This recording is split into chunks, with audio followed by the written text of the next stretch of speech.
Hi friends, ഇന്ന് നമുക്ക് കട്ടൻ ചായയുടെ കൂടെ കഴിക്കാൻ അടിപൊളി ഒരു സ്നാക്സ് ഉണ്ടാക്കിയാലോ.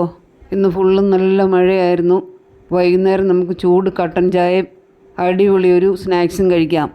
അതിനായി നമ്മളിവിടെ നല്ല പഴുത്ത ഒരു ഏത്തപ്പഴം എടുത്തിട്ടുണ്ട്. അത് ചെറിയ പീസായി അരിഞ്ഞെടുത്തു. ഇത് നമുക്ക് മിക്സിയുടെ ജാറിലിട്ട് നന്നായിട്ടൊന്ന് അരച്ചെടുക്കണം. ഇതിലേക്ക് നമുക്ക് ലേശം വെള്ളം കൂടി ചേർക്കാം. ഒരു 3 ഏലക്കയുടെ അരി കൂടി നമ്മളിതിലേക്ക് ചേർത്ത് നന്നായിട്ട് നമുക്കൊന്ന് അരച്ചെടുക്കണം. ഏത്തപ്പഴം നന്നായിട്ട് അരിഞ്ഞു വന്നിട്ടുണ്ട്. അത് നമുക്കൊരു പാത്രത്തിലേക്ക് മാറ്റാം. ഇതിനു വേണ്ടി നമ്മൾ എടുക്കുന്നത് ഗോതമ്പ് പൊടിയാണ്. 1 കപ്പ് ഗോതമ്പ് പൊടി നമുക്കിതിലേക്ക് ചേർക്കാം. പിന്നെ നമുക്കിതിലേക്ക് മധുരത്തിന് ആവശ്യമായ ലേശം ശർക്കര ഉരുക്കിയതുകൂടെ ചേർക്കാം.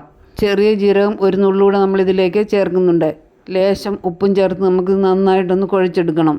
1 നുള്ളു അപ്പക്കാരം കൂടി നമ്മളിതിലേക്ക് ചേർക്കുന്നുണ്ട്. ഇതെല്ലാം കൂടി നന്നായിട്ടൊന്ന് മിക്സ് ചെയ്ത് നമ്മളെ കുഴച്ചെടുത്തിട്ടുണ്ട്. ഇനി ഇത് നമുക്ക് അടച്ചു മാറ്റി 1 മണിക്കൂറത്തേക്ക് ഒന്ന് റെസ്റ്റ് ചെയ്യാൻ വെക്കാം. നമ്മുടെ ഗോതമ്പ് മാവ് ഇവിടെ നന്നായിട്ട് സോഫ്റ്റായി വന്നിട്ടുണ്ട്. ഇതിനി നമുക്ക് ഓരോ ചെറിയ ചെറിയ ബോൾസ് ആക്കി എടുക്കാം.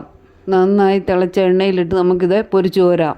ഒരു വശം ഒന്ന് ഗോൾഡൻ നിറമാകുമ്പോൾ നമുക്ക് തിരിച്ചു മറിച്ചു വിട്ട് നന്നായിട്ട് ഇത് പൊരിച്ചെടുക്കാം. നമ്മുടെ ഏത്തപ്പഴം വെച്ചിട്ടുള്ള അടിപൊളി സ്നാക്സ് ഇവിടെ റെഡി ആയിട്ടുണ്ട്. വീഡിയോ ഇഷ്ടമായെങ്കിൽ എല്ലാവരും സപ്പോർട്ട് ചെയ്യണേ. ഇനിയും ഇതേപോലുള്ള പുതിയ പുതിയ റെസിപ്പികളുമായി വീണ്ടും കാണാം എന്ന് പ്രതീക്ഷിക്കുന്നു.